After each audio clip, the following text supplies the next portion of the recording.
we're not following the Master Chief in Reach, which is a great escape from the trilogy that we created already. We didn't want to continue that story with a Chief. We wanted to go back in time just before the events of Halo 1. Reach, the planet itself, is the development grounds of the Spartan program itself.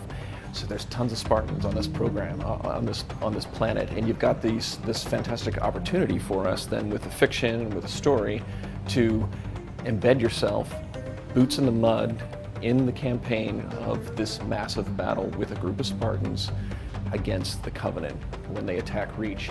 So it's a great opportunity for us to allow the player to invest themselves into being one of Noble Team, to become one of those Spartans themselves. I mean, we started off with this project with the idea that we wanted to give the players a really unique experience.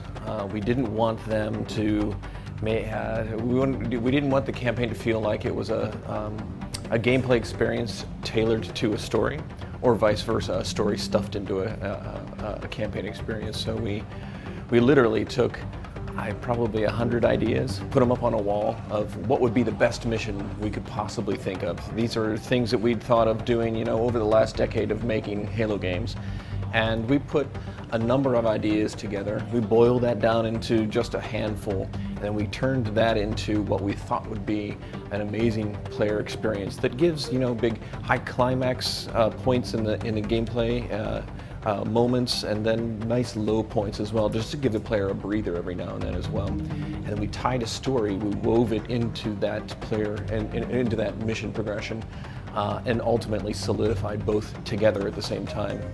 Well, co-op experience is something that we definitely focus on early in the progression of mission and campaign design, because we definitely want players to have a sense of camaraderie when they team up with their buddies and they get through the mission. And as such, we need to design the missions to accommodate that skill level increase, because it's a sandbox game at the very foundation. So that's a challenge for us to tune some levers and knobs, in order to really make that gameplay experience work great with more than just one player. So from your single player all the way up to 4-player co-op, we tune those levers in order to make that challenge significant for that group. So we wanted to make sure in Reach that we give the player those water cooler moments, that we give them a few of those throughout the campaign. What we were calling them novelty moments, things that help break up that that constant encounter, elite jackal grunt. We don't want to do that just constantly throughout the entire campaign. We want to give them something different to really change up gameplay, to give them something completely different, to really throw them sideways here and there.